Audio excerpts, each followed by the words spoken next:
چین نے گزشتہ ایک دہائی میں ہائی سپیڈ ٹرینوں کے تمام ریکارڈ توڑ ڈالے۔ آخر کیسے؟ کیا آپ جانتے ہیں کہ 1934 سے 1943 کے درمیان ایشیا کی تیز ترین ٹرین جس کا نام ایشیا ایکسپریس تھا کہاں چلتی تھی؟ جواب یہ ہے کہ یہ جاپان کی بنی ہوئی ٹرین تھی، لیکن جاپان میں نہیں، چین میں چلتی تھی۔ جی ہاں، یہ چین کا وہ علاقہ تھا جو مینچوریا کہلاتا تھا اور اس وقت جاپان کے زیر کنٹرول تھا، اور اس وقت اس کی زیادہ سے زیادہ سپیڈ 120 کلومیٹر فی گھنٹہ تھی۔ 1950 میں جاپانیوں کا خیال تھا کہ ریلوے جلد ہی بوسیدہ ہو جائے گی اور اس کی جگہ ہوائی جہاز اور موٹر ویز لے لیں گی، جیسے کہ امریکہ میں ہو رہا تھا۔ لیکن پھر جاپان ہی نے دنیا کی تیز ترین ٹرین بلٹ ٹرین 1964 میں تیار کر لی، جس کی سپیڈ 320 کلومیٹر پر آور تھی، اور آج کے دور میں جاپان کے علاوہ دنیا کے بہت سے علاقوں میں ہائی سپیڈ ٹرینوں کے نیٹ ورکس بن چکے ہیں۔ ان میں South Korea, China, England, France, Germany, Italy, Spain, مراکش اور سعودی عربیہ شامل ہیں۔ بات اگر امریکہ سے شروع کی جائے تو اس کا ہائی سپیڈ ٹرین کا ٹریک صرف 55 کلومیٹر لمبا ہے۔ مراکش میں براک نامی ہائی سپیڈ ٹرین کے ٹریک کی لمبائی 180 کلومیٹر، جبکہ سعودیہ میں مکہ سے مدینہ شریف کے درمیان چلنے والی الحرمین ٹرین کے ٹریک کی لمبائی 450 کلومیٹر ہے، اور پورے یورپ کے high speed train network کی لمبائی 3600 کلومیٹر ہے۔ لیکن کیا آپ جانتے ہیں کہ چین میں ہائی سپیڈ ٹرین کا نیٹ ورک کتنا بڑا ہے؟ آئیے اس ویڈیو میں جانتے ہیں۔ چین کا ہائی سپیڈ ریل کا نیٹ ورک، جسے HSR کہتے ہیں، اس وقت دنیا کا سب سے بڑا ریلوے نیٹ ورک ہے۔ 2021 کے آخر تک اس نیٹ ورک کی کل لمبائی 40,000 کلومیٹر ہو چکی ہے، اور اس ٹریک پر 200 سے 350 کلومیٹر فی گھنٹہ کی ڈیزائن سپیڈ فراہم کی جاتی ہے۔ اور جانتے ہیں چین کا ٹارگٹ کیا ہے؟ 2035 تک اس نیٹ ورک کی لمبائی کو 70,000 کلومیٹر تک بڑھا دیا جائے گا۔ چین کی اس کہانی کا آغاز 1978 سے ہوتا ہے، جب دنیا کے لیے چین کے دروازے کھول دیے گئے تھے، اور یہ انقلابی اقدام کرنے والے چین کے صدر تنگ شیاؤ پھنگ تھے۔ انہوں نے اس وقت جاپان کے دورے کے بعد فیصلہ کر لیا تھا کہ چین کے ریلوے سسٹم کو بھی دنیا کے جدید ترین خطوط پر استوار کیا جائے گا۔ اسے چین کی ریلوے ڈریم کہتے ہیں۔ 1990 کی دہائی میں ہی چین کے بنے ہوئے ڈیزل انجن ٹرینوں کو 120 کلومیٹر پر آور کی سپیڈ سے چلانے کے قابل ہو چکے تھے۔ اس وقت چین میں کمرشل ٹرینوں کی ایوریج سپیڈ صرف 48 کلومیٹر پر آور ہوتی تھی، اس لیے لوگ زیادہ تر جہازوں اور شاہراہوں کے ذریعے سفر کرنا پسند کرتے تھے۔ پھر چین کی ریلوے منسٹری نے بتدریج ریلوے کے ٹریک ڈبل کرنا شروع کیے، ٹرینوں کو بجلی سے چلانا شروع کیا، پلوں اور سرنگوں کی تعداد بڑھانی شروع کی، لائنوں میں سے موڑ کم کیے، اور کنٹینیوس ویلڈڈ ریل بچھانا شروع کر دی۔ لیکن اس وقت چین میں یہ بحث چھڑ چکی تھی کہ ٹرینوں کے مستقبل کے لیے روایتی پٹڑی کا استعمال کیا جائے یا میگلیف کا استعمال کیا جائے، یعنی میگنیٹک لیویٹیشن کا استعمال کیا جائے، جن پر ٹرینیں چلتی نہیں، اڑتی ہیں۔ 2001 میں چین میں تیار کردہ DJJ-1 ہائی سپیڈ ٹرینوں کو کوانگچو اور شنچن کے درمیان روٹ میں استعمال کیا گیا، جس کی ٹاپ سپیڈ 235.6 کلومیٹر فی گھنٹہ تھی۔ اسی سال DJF-2 نامی ٹرین بھی تیار کر لی گئی، جس کی ٹاپ سپیڈ 292.8 کلومیٹر پر آور تھی، اور پھر DJJ-2 نامی ٹرین تیار ہوئی، جس کی سپیڈ 321 کلومیٹر فی گھنٹہ تھی، اور یہ سب ٹرینیں روایتی پٹڑی پر چلنے والی الیکٹرک ٹرینیں تھیں۔ 2007 تک چین میں 7000 کلومیٹر لانگ ایسے ٹریک تیار ہو چکے تھے، جن میں 160 کلومیٹر پر آور کی ایوریج سپیڈ اویلیبل تھی۔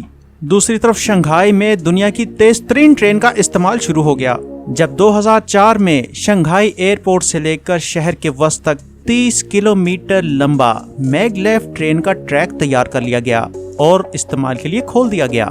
460 کلومیٹر پر آور کی سپیڈ سے چلنے والی میگنیٹک ٹرین یہ سفر صرف 7.5 منٹ میں پورا کر لیتی ہے، اور یہ چین کی ریلوے منسٹری نے نہیں بلکہ شنگھائی کی لوکل گورنمنٹ نے جرمنی کے ساتھ معاہدہ کر کے حاصل کر لی۔ جرمن ٹیکنالوجی سے تیار کردہ یہ ٹرین زمین سے اوپر بنے ہوئے ٹریک پر چلتی نہیں بلکہ اڑتی ہے، کیونکہ انتہائی پاورفل میگنیٹس اس ٹرین کو اپنے ساتھ ٹچ ہی نہیں ہونے دیتے۔ اس طرح بغیر فرکشن کے یہ ٹرین انتہائی ہموار سفر فراہم کرتی ہے۔